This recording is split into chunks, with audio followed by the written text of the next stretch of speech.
Thank you, Brian Brown, for that introduction. Yes, indeed. This is Lock It In. I am Cam Rogers. This is the Believe Podcast Network. And we have a very special guest on the show here this week, Joe Valerio, former NFL offensive lineman, of course, the host of the Believe in Chiefs podcast right here on the Believe Network. One of the most efficient receivers, if you will, in the NFL. 4 catches, 4 touchdowns.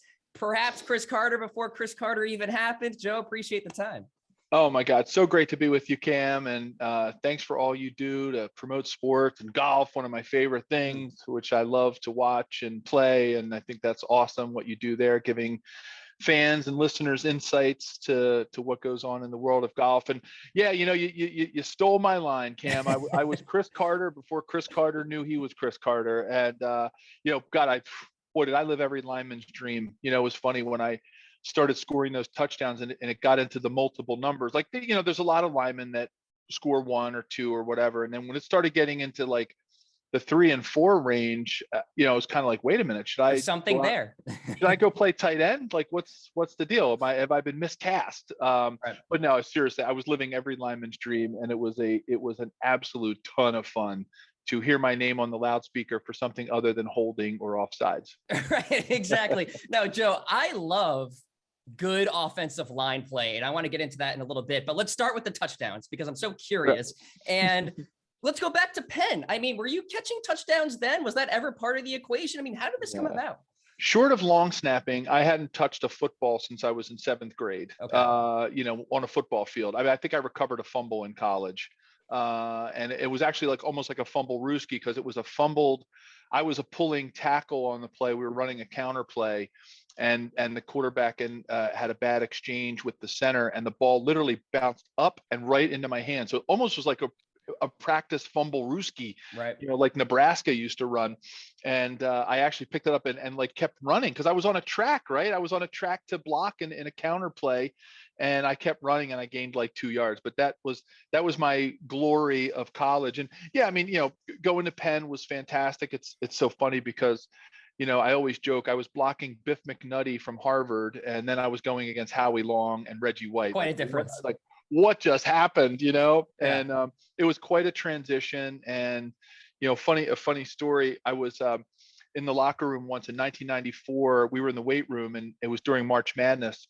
And Neil Smith, who went to Nebraska, was like, "Hey, Joe," he called me little buddy. He's like, "Hey, little buddy." He goes, I hear we're playing each other. Somebody just told me we're playing each other this weekend in the NCAAs. And I said, yeah. I said, you guys are a 5 seed. We're an 11 seed. Now, I knew a little something about that Penn basketball team, Cam, because they had 2 professionals, former NBA or future NBA stars on there. That Matt Maloney, who played with Charles Barkley, and then they had Jerome Allen, who had a pro career both in the NBA and over in Europe. And so I kind of knew that was not your typical 11 seed. And I had watched them play a lot, and I knew that they had a really good shot. I said, Neil, you're on. Let's put a little wager on this. So we put $100 on it, and Penn won. And they beat Nebraska as an 11 seed back then in the 94 tournament. So Neil comes walking in, and he goes, little buddy, he goes, here's your $100. He said, by the way, what the heck is a Quaker? So I was like, what do you mean? He goes, you're the Penn Quakers. I go, yeah. He goes, I thought you went to Penn State. So Nittany Lions Quakers. Yeah. Yeah. So going to Penn was fantastic. But to answer your question, it was a long answer to a short question. The first time I really touched a football and got my name announced for something good was in Kansas City. Since I think in 7th grade, I played quarterback on the intermediate team in middle school.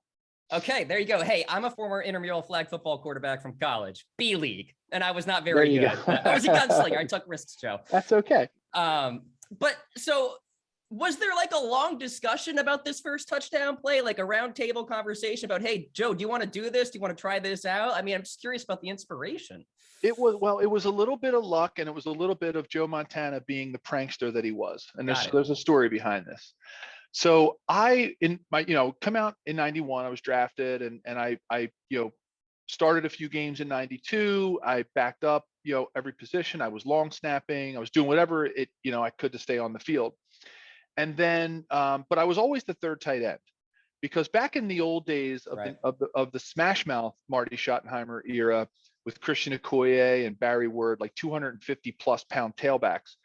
You always needed another lineman to come in on short yardage because we had one big tight end, but you also needed some smaller tight ends, right? So you needed those H-back types.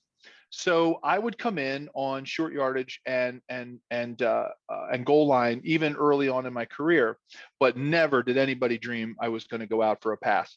In 1993, when Paul Hackett came and became the offensive coordinator from San Francisco and brought Joe Montana with him, obviously, the offense changed. And so but he liked what I had done as a a tank. We called it tank formation tight end. But he did put in one play early on in camp where I would go 5 yards into the end zone and I would act as a screen, right? You put a big body, you're 6'5", you're 305 pounds, like throw somebody out there and they can, you can have receivers rub off of you, without it being, sometimes I'd throw a little shoulder in so there. No fade routes, Joe. No, not even close, Cam. So, but one day we're out there at practice on a Thursday, we're doing short yardage goal line and we put in this, play where I do my obligatory screen. I put my hands up, to make it, a little less obvious that I am a screen. And Joe Montana is looking right at me and he's pumping the football. Oh my God. Pumping it. I'm like, Joe, what are you doing? And he's staring right at me. And like Willie Davis is wide open. Keith Cash, Kimball Anders is doing his little out route out of the backfield. And I'm like, whoa, Joe, over there. Like, yeah. I'm like, no, don't you dare throw that at me. And I could see, Joe was the best teammate because he loved to have fun. He was the hardest working player I was ever around. I learned a lot from him in that there was a guy, that had 4 Super Bowl rings and in my opinion is still the GOAT. He was the first guy at the locker room, the last guy to leave. Like he was the consummate leader and he liked to have fun. Right. So he's pumping the ball and he just guns it at me. And we're only like maybe 15, not even 15 yards apart, maybe 10 yards apart. Throws a bullet pass, huh? Throws a bullet. And Joe had a good arm. Like I know towards the end of his career, he obviously was never a gunslinger, but he had good arm. And he fires this thing at me and I throw my hands up and I catch it. So I'm like reliving I grew up playing baseball and that was actually my first love. I thought I was actually going to play baseball in college and I was a catcher. So I had relatively soft hands, from all those years of catching pitchers. And I caught the thing and Paul Hackett like throws his clipboard up in the air. He comes running over. He's like, you can catch. I'm like, I guess so. Here's the ball. I like threw it to him. I didn't know what to do with it. Do I spike it? Yeah.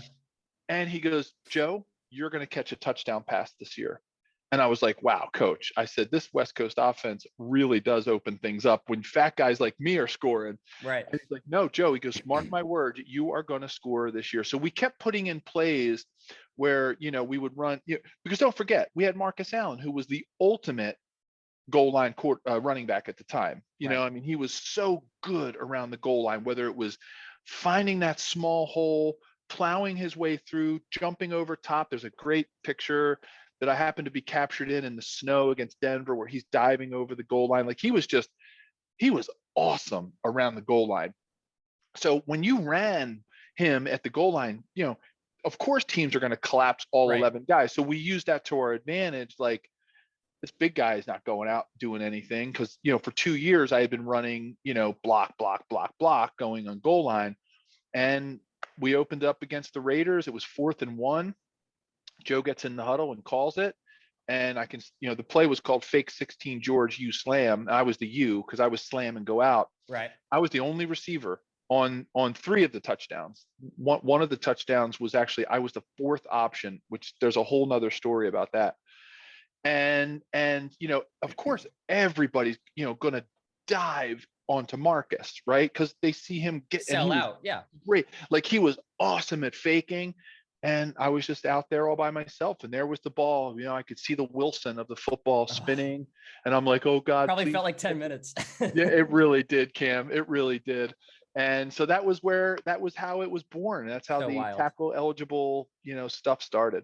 That's so funny and such a great little tidbit there to learn. And I just want to talk about offensive line play from a macro perspective real Yeah. quick. Now, it's obviously not a big topic of conversation amongst the national pundits out there talking about offensive line play, but obviously the game is won in the trenches. And let me just ask you one quick thing, Joe. When you're playing the offensive line, is there holding on every single play and it's only actually a penalty if like the jersey gets stretched? I hear about that all the time. Like there's actually holding on every single play in theory, but it's only a penalty if you stretch the jersey. Yeah. Well, as tight as jerseys have gotten, and as little as the pads are now that defensive linemen wear, it's a little harder to really clamp on.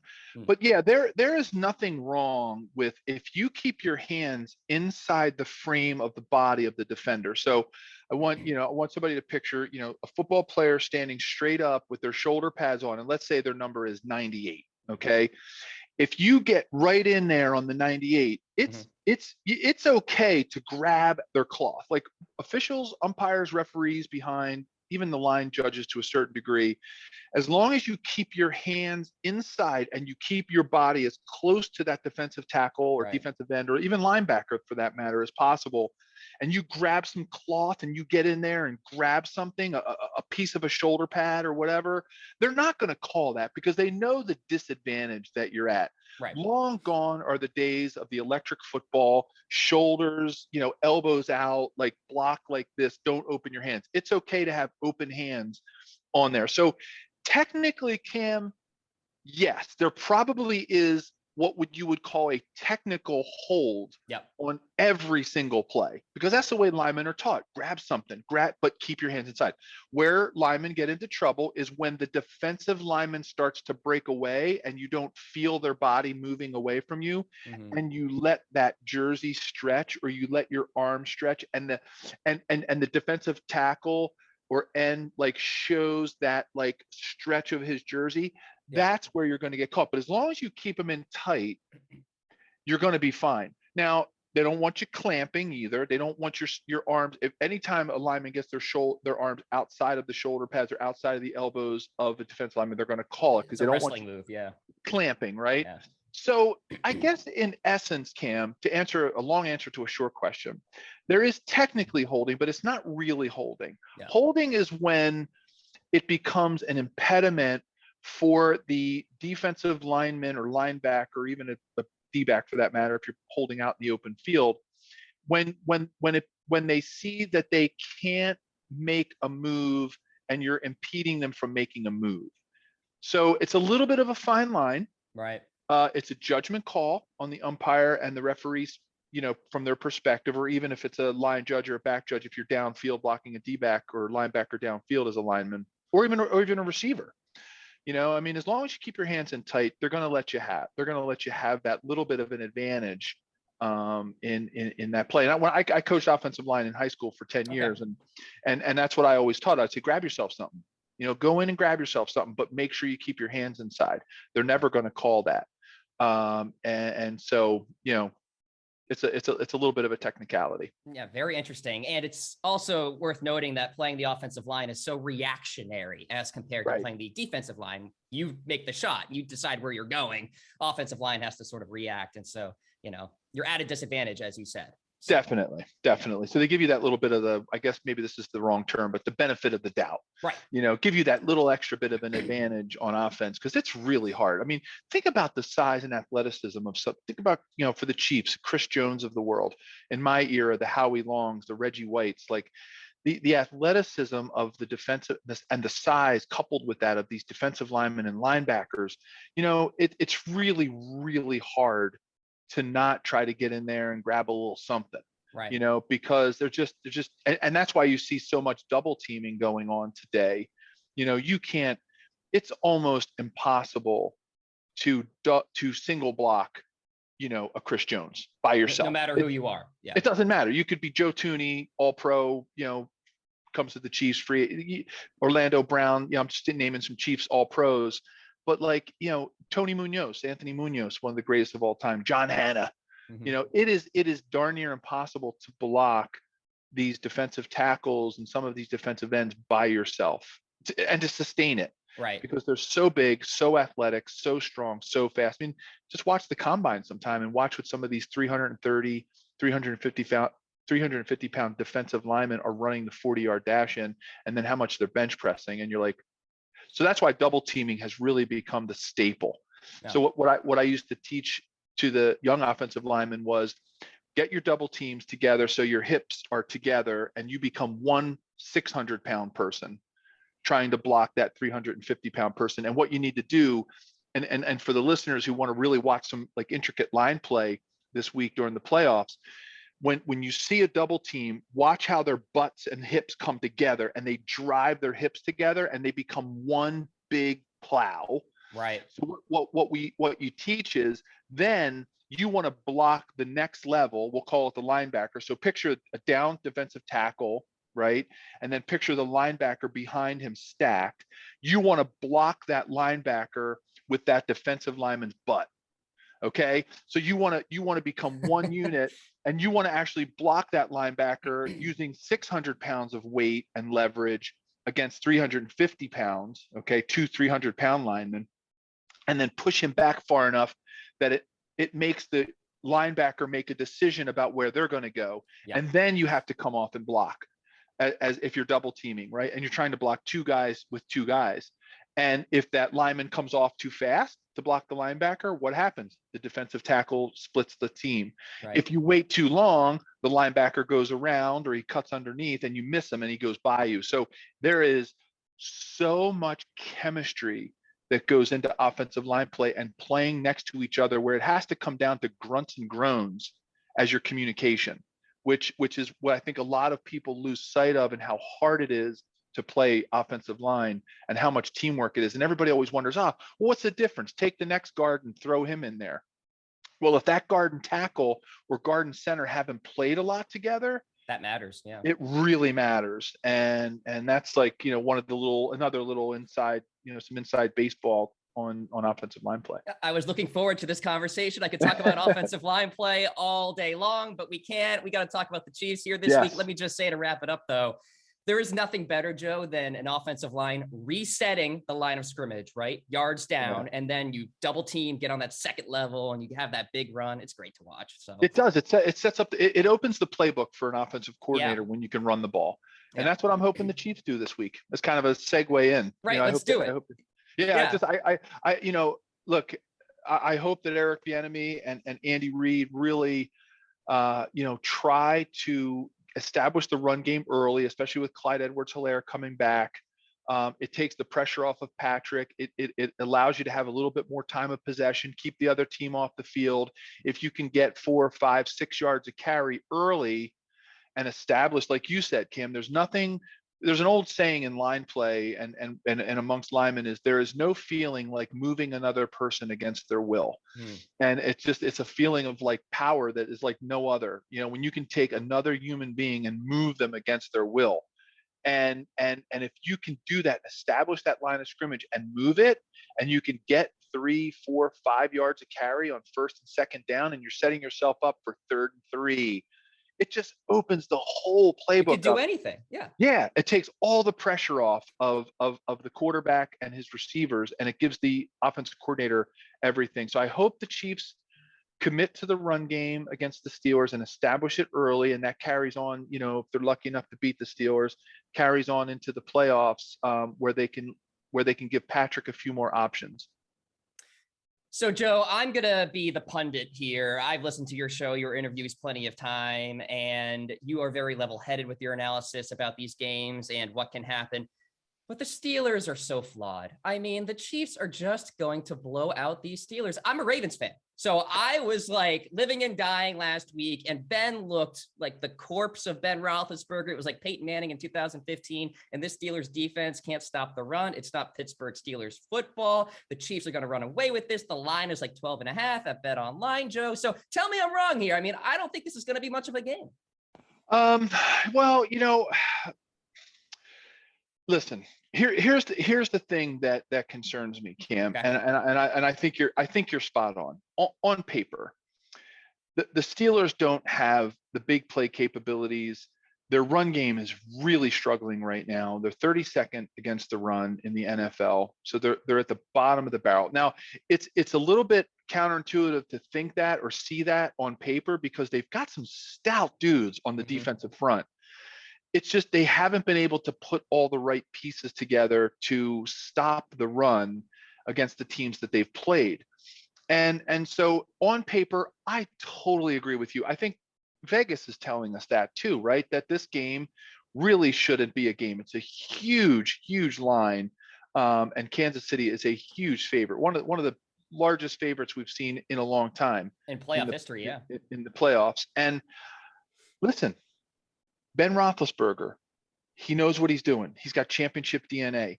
You've got Mike Tomlin, who is one of the best coaches in the NFL, who has not had a losing season in 15 years. They know he has a squad that knows how to coach. I'm just a little concerned about that line. I think the Chiefs are going to win this game, unless barring, like, you always have to throw in the caveat that something crazy could happen. Injuries, what have you. Injuries. You lose Patrick Mahomes, God forbid, early in the game. Whatever. There's a million things that happen on Sundays that we can't. Saturdays, and Mondays now with playoffs. Monday How about that, week, right? Monday. So like, I'll use the proverbial Sunday. Like, there's anything that can happen on a Sunday: a fumble, a missed punt, a block punt, a drop ball, a wacky interception that bounces off of a receiver. Like, you never know. But let's play the long odds here and say Kansas City wins this game. I don't think they're going to cover. Okay. I think it's going to be like a 7 to 10 point game where Kansas City is going to jump out. They're going to control the game, but I think Pittsburgh has enough to keep it close. And plus they have nothing to lose, Cam. They've got nothing to lose. They had nothing to lose going into last week, when they played their hearts out in the last game of the season. And here's, Indy losing to the Jaguars. This reminds me a tad of when the Chiefs went to the Super Bowl the year that Miami and Fitzmagic, right? When Fitzpatrick beat the Patriots on that last day of the season and jumped the Chiefs up to the number 1 seed. It's like, ooh, I'm getting like weird little feelings about this Pittsburgh thing that, like, it was a lot of magic that went into, like, hey, like the football gods were saying, we don't want this to be Ben Roethlisberger's last game, and it just, I know that sounds like they didn't last week, that's for sure. Yeah, and it's that sounds like I'm pulling mystic powers into this, like that's in there. But like, so anyway, with all of that said, I think it's going to be closer to a 7 to 10 point spread for Kansas City. But however, for all the Chiefs fans listening, please don't think I would ever think that they're going to lose this game. Right. They are gonna own this game from the outset.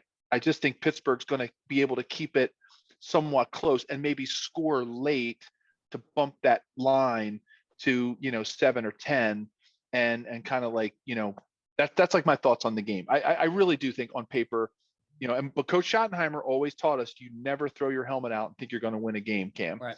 And I think this team will dominate Pittsburgh, but it will be a little closer than that Vegas line.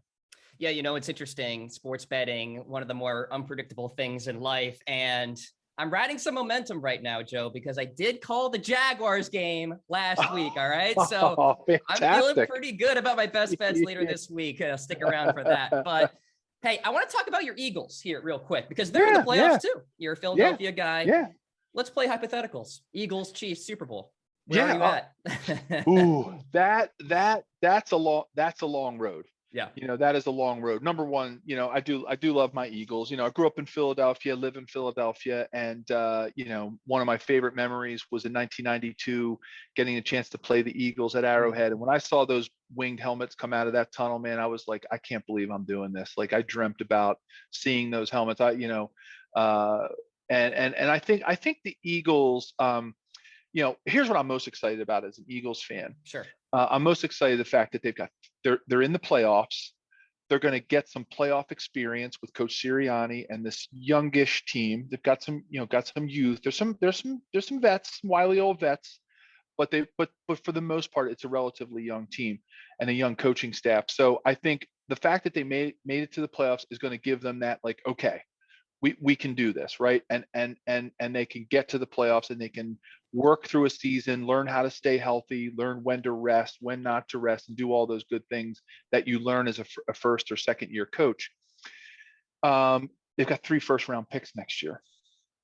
And, the whole Carson Wentz deal, somebody's looking, Howie Roseman's looking like a genius now. Right. The fact that they've got a really, really bright future. I think they're going to stick with Jalen Hurts. Everything I see, everything I read, everything I hear is that he is going to be the heir apparent. Not that he isn't now, but he's going to be the one. They're going to go into this playoff, and no matter how he plays, they're going to go into next season building this organization around Jalen Hurts.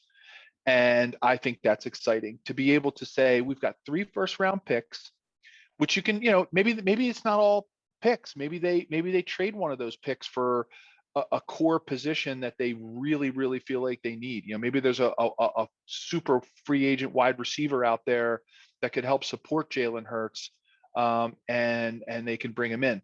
I love what their offensive line is doing. They have molded, after the first several games of dealing with some injuries, they have really molded into a unit that has a lot of chemistry. Jason Kelce is great. Yeah. Big, they're nasty, they're physical, and their running game, the running game by committee has seemed to really work. Now, when they played the Bucs the first time, they ran the ball, I think, 9 times.